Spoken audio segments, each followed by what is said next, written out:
Hey, Mrparka here to review one from a new one from the director of Scarlet Worm and Blackface Killer. These movies were pretty all balls out, had a lot of guts, and had a lot of guerrilla style filmmaking in them. They're directed by sorry if I mispronounce your name, your last name. It's Michael Fredinelli. Kind of a tongue twister for me.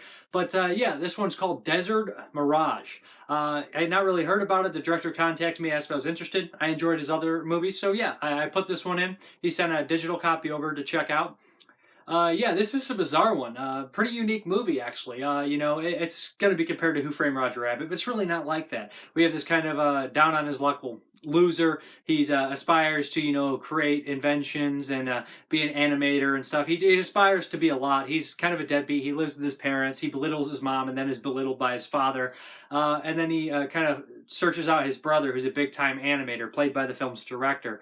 For his job, he works at like an amusement park, a security. They call him a gumbuster. He basically scrapes gum off of, rides and things like that. He's belittled by everybody he comes in contact with, but he's not necessarily the most likable guy either. But there's a little quirk about him. He's definitely not all there, and he has these cartoon characters that follow him around that he interacts with that really get him into trouble. So yeah, it's bizarre because the tone is kind of wacky. The whole movie, the whole premise is really wacky, but the tone is just strange, and it looks like it's shot and looks kind of like a comedy, but it's also kind of dark in a lot of ways. It's a bright film, but it's dark at the same time. Basically, everybody he interacts with, he just comes across as an idiot or a douchebag, and he's just bizarre. It's a pretty good performance by this guy. He's not a likable character either, so it's kind of a struggle to stay with him for an hour and 40 minutes, but he does a good job because you don't like him, yet you stick through the whole movie. The cartoon characters, is a raccoon, a dog, a fish, and a turtle. The raccoon's pretty much in the whole film. They do a lot of gags like the own Looney Tunes gags, but the movie's very on PC. A lot of the jokes some people really like, I'm kind of like the comedy police. I don't laugh at that much stuff anymore, I just guess I'm a jaded jerk or something like that. I don't know. I guess I have a sick sense of humor. Not everything's really funny to me. So, it has to be a special kind of slapstick to get me.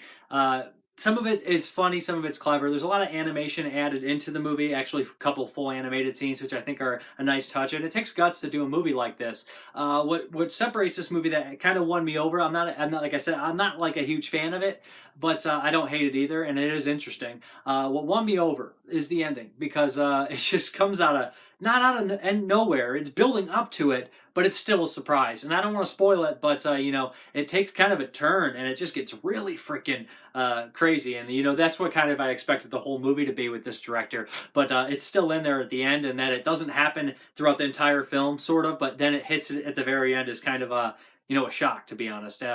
But yeah, bizarre film. I like the animation and stuff in it. I like that they are doing movies like this, that they have the guts to take animation and add it into a movie. There's not enough different kind of style of filmmaking. This is kind of one of those lost things to add animation period like that, let alone in a live action movie have characters like that. All in all, I think it's worth checking out, especially if you're big into animation, or just this director's other movies. I think the lead did a good job. The acting varies, some of it. A lot of the characters, there's a lot of despicable characters, not really any likable people in the movie, even the lead. And I think some of the scenes do go on too long. But I think some people will get a kick out of it. This is Desert Mirage, and all the information to purchase will be below. You can buy it at the Facebook page. The DVD comes with special features, and yeah, check it out if it sounds like it's your thing. I'm Mrparka. Have a good one.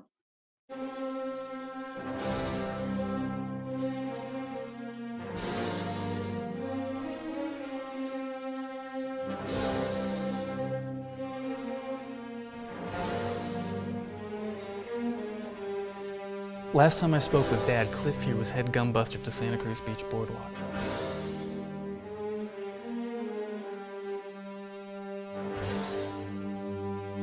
You ought to go out and get a real job. You're wasting your time with that crap. It's not crap, and then I'm going to spend all my money on animation, just like Jack.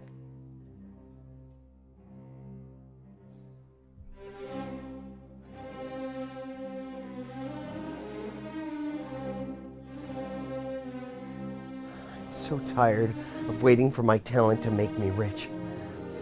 But tomorrow morning, everything's gonna change. So where are we going? Vegas? Cabo? Hawaii? Bakersfield. Bakersfield? What the fuck is in Bakersfield? My brother Jack, he He's an animation producer. All heads to steel swords and machine guns! I know that they're rough. But do you have any suggestions? Who do you think you're talking to? I think Mel Blanc just took a shit in his grave. When I come back home, I'm gonna be a superstar. When Dad wants to borrow money because he can't afford to pay the mortgage, I'm gonna tell him to kiss my fucking ass. That'll be great. That is awesome.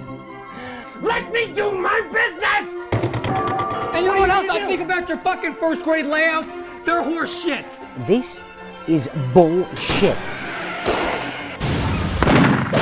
What we're looking for is in the backyard of this house.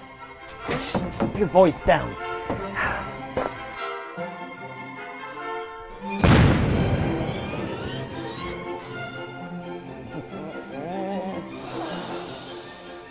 Talk to me, son.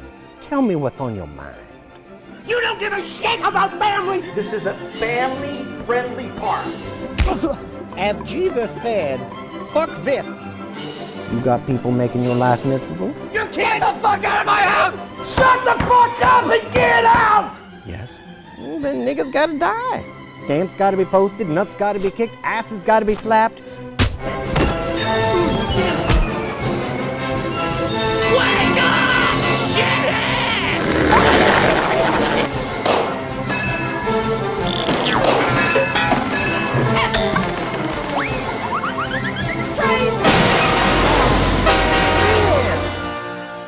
I hope this shit is still good. It has been quite a while